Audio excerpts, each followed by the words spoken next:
Bapak, pada kesempatan kali ini saya akan memaparkan tentang sistem reproduksi pada ikan.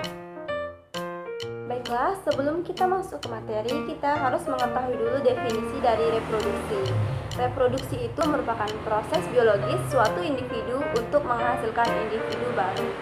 Reproduksi merupakan cara dasar mempertahankan diri yang dilakukan oleh semua bentuk kehidupan oleh pendahulu setiap individu organisme untuk menghasilkan suatu generasi selanjutnya. Selanjutnya, organ-organ reproduksi pada ikan. Organ-organ reproduksi pada ikan sering disebut dengan gonad. Nah, pada gonad ikan jantan terdiri dari sepasang testis yang pada umumnya berwarna putih atau kekuningan. Letak testis menggantung pada dinding tengah rongga perut atau abdomen. Testis berfungsi menghasilkan spermatozoa. Kemudian, gonad ikan betina terdiri dari ovarium. Ovarium ini berwarna bening kemerahan seperti agar-agar. Ovarium ini terletak di dekat usus, mengisi 2/3 rongga perut atau hampir menutupi organ-organ tubuh. Ovarium berfungsi menghasilkan sel telur atau ovum. Ikan berdasarkan reproduksinya dapat dibedakan menjadi 3 tipe, yaitu yang pertama biseksual.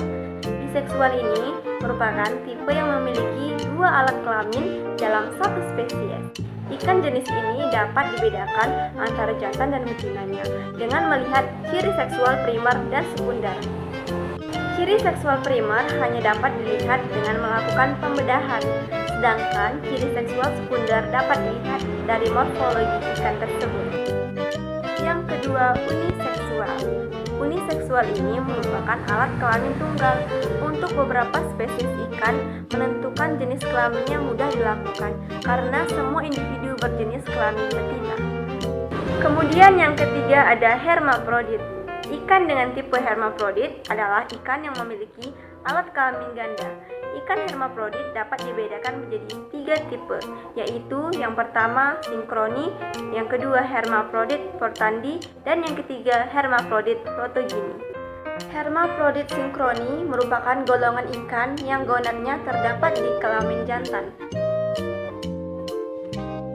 Hermafrodit sinkroni merupakan golongan hewan yang gonadnya terdapat sel kelamin jantan dan betina yang dapat aktif secara bersamaan.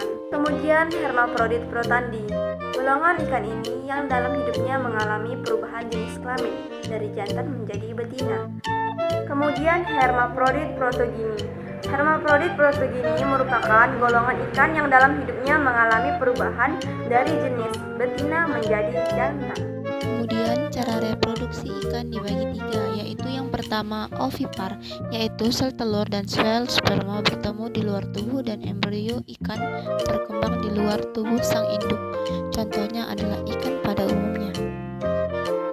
Kemudian yang kedua adalah vivipar. Kandungan kuning telur sangat sedikit. Perkembangan embrio ditentukan oleh hubungannya dengan plasenta dan anak ikan menyerupai induk dewasa. Yang ketiga adalah ovovivipar. Sel telur cukup banyak mempunyai kandungan kuning telur.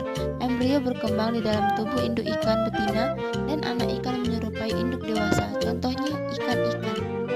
Kemudian ada fertilisasi. Fertilisasi ini merupakan proses penyatuan antara sel telur dengan sel spermatozoa untuk membentuk zigot. Fertilisasi dibagi menjadi 2, yaitu fertilisasi internal dan fertilisasi eksternal. Fertilisasi